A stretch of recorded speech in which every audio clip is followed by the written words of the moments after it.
Inti daripada Islam adalah perubahan.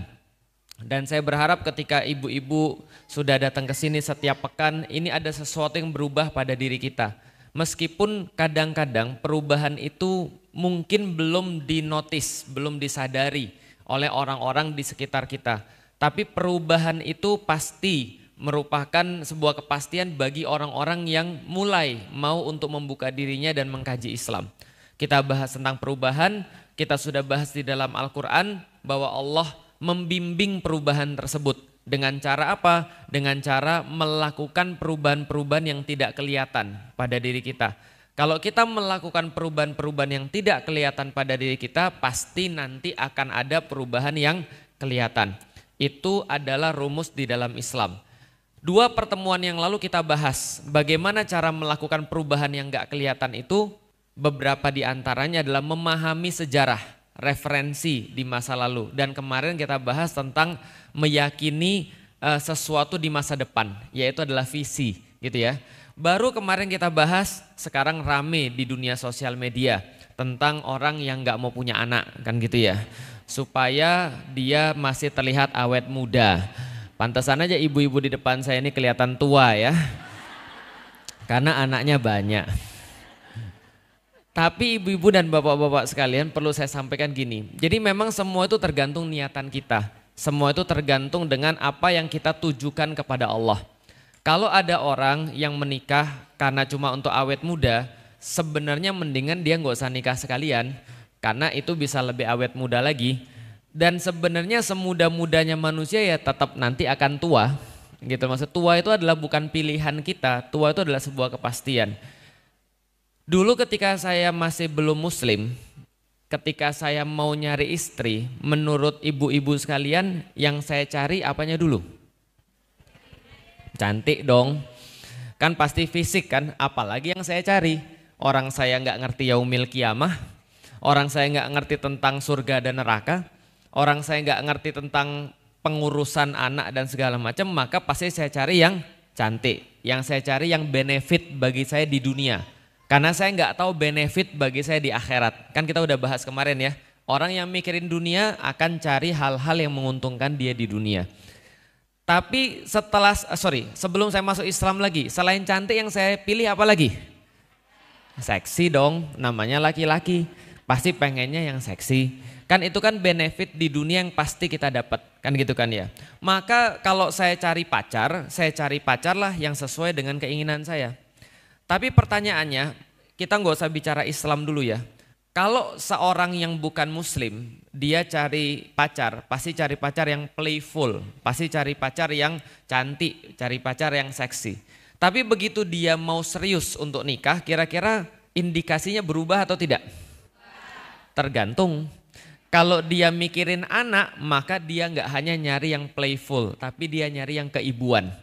Makanya kalau kita nggak bicara tentang Islam pun, begitu seorang laki-laki milih seorang istri, dia akan cari yang keibuan. Bukan yang main-main, paham nggak sih maksudnya? Bukan yang pintar dandan, tapi dia akan cari yang keibuan. Karena ketika dia pacaran pengennya yang happy-happy, ketika dia nikah pengennya yang keibuan. Itu bukan muslim. Artinya pandangannya, visinya cuma sampai apa? Cuma sampai di dunia aja. Nanti kalau punya anak pantas enggak kalau kayak begini yang jadi istri saya. Kerjaannya tiap hari pergi kemana-mana. Kerjaannya tiap hari ngecekin HP, cari produk-produk terbaru yang diskon.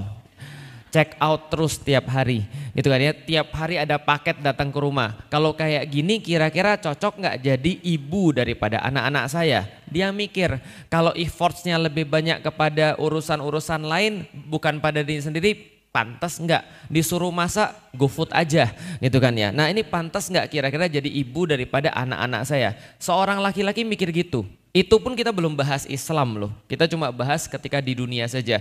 Ketika saya masuk Islam, pikiran itu berubah. Pikiran itu menjadi yang saya pikirkan adalah pertama, dia bisa taat sama Allah atau tidak. Kenapa? Karena kalau dia tidak taat sama Allah, ini nanti akan bawa masalah bagi saya dan masalah bagi anak saya dan masalah bagi akhirat saya. Bisa dipahami Bapak Ibu sekalian.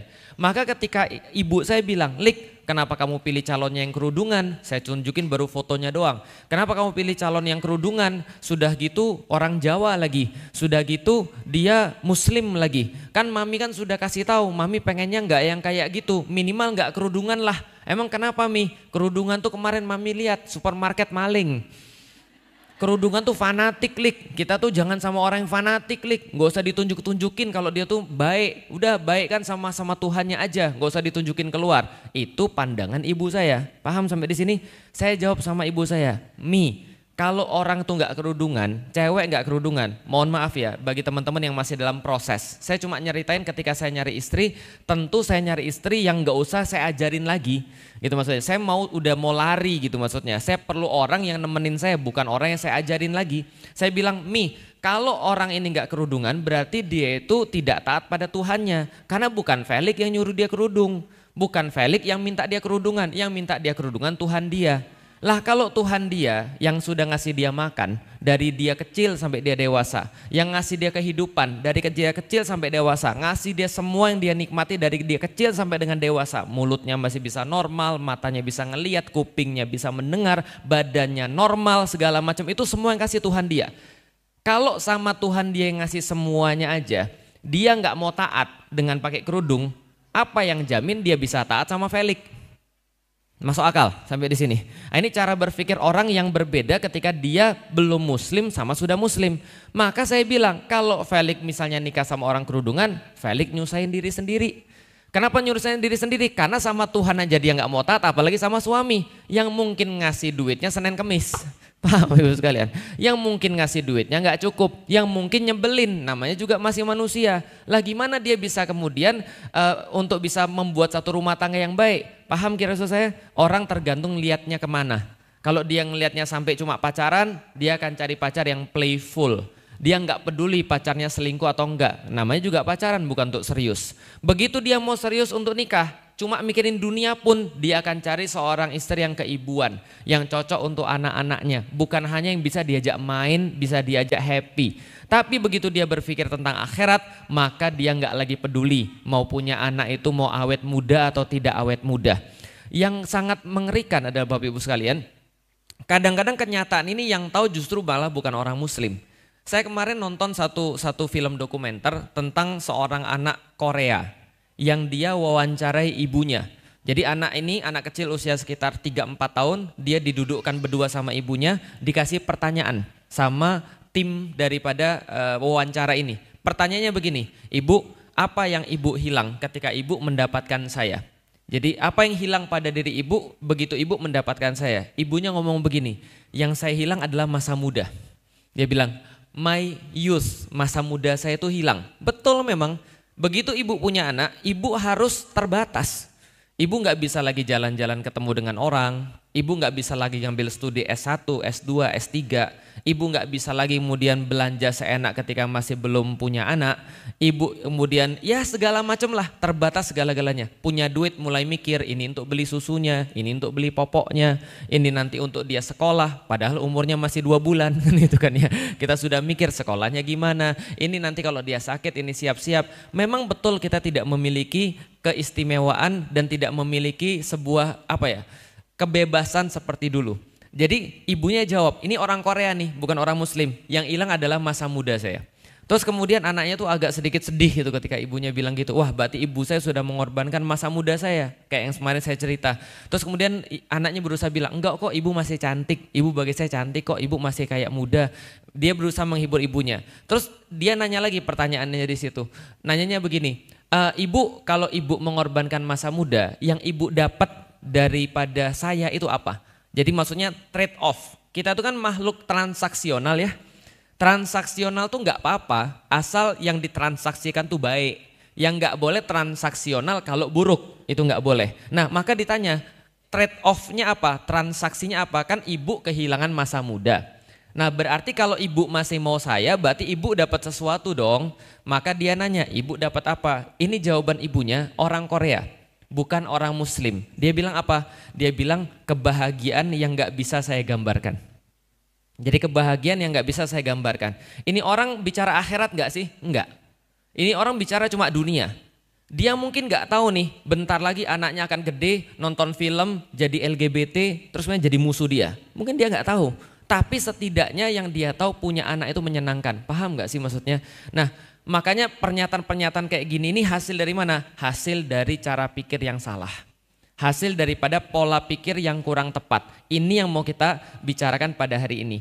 Kita bicara bahwa yang bisa membuat orang untuk bisa sabar tetap dalam posisinya, untuk bisa benar-benar kuat tetap dalam ketaatan pada Allah adalah bayangan tentang masa depan. Benar kan ya? Masih ingat saya cerita tentang Sumayyah? Sumayyah yang ditusuk dari kemaluan sampai tembus pada lehernya. Kenapa dia merasa bahwa itu semua nggak ada apa-apanya? Karena keyakinan dia tentang masa depan. Keyakinan dia bahwasanya kalau Rasul ngomong itu pasti benar. Maka yang dia pikirkan sudah surga aja terus. Kalau orang sudah mikirin surga, fokus benar pada surga. Yang lainnya nggak bakal terasa. Saya sudah ngasih tahu kan ya, kalau Anda fokus benar-benar fokus, itu yang lain nggak akan kerasa. Kalau masih kerasa berarti belum fokus, berarti belum benar-benar yakin dengan masa depan. Fokus itu penting. Karena fokus itu adalah kekuatan. Maka ketika kita melihat pada diri kita mau fokus pada masa depan atau fokusnya pada apapun yang menghalangi kita. Ini kan pilihan kita Bapak Ibu sekalian. Contoh misalnya, pernah punya anak main bola, pulang-pulang kakinya sakit. Pernah, ternyata udah kena beling misalnya. Atau kena batu sampai berdarah misalnya, pernah. Kita nanya sama anak kita, "Mbok ya kamu tuh berhenti main ketika lagi luka." Dia bilang, "Saya nggak terasa. Saya baru taunya ketika selesai main." Betul nggak sih? Kita juga sama, kalau kita lagi asik kita nggak akan kerasa apapun yang menjadi hambatan-hambatan karena kita fokus pada masa depan. Sumayyah fokus pada masa depan. Contoh lagi misalnya, bentar lagi bulan Ramadan. Saya selalu cerita, apa yang membedakan bulan Ramadan dengan bulan-bulan yang lain? Gampang bedanya. Bedanya adalah bulan-bulan yang lain kalau kita telat sarapan jam 10 itu perut kita teriak. Minta makan dia. 10:30 itu udah hampir mati kayaknya kalau nggak makan. Tapi kalau Ramadan insya Allah sampai jam 6 kita bisa untuk tidak makan. Kenapa? Fokus.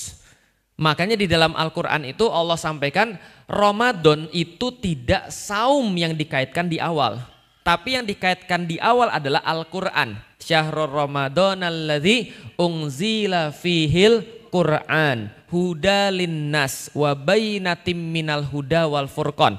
Allah menyampaikan, wahai orang-orang muslim, orang-orang yang beriman, Ramadan kami kasih ke kamu dan Ramadan adalah bulan Al-Quran.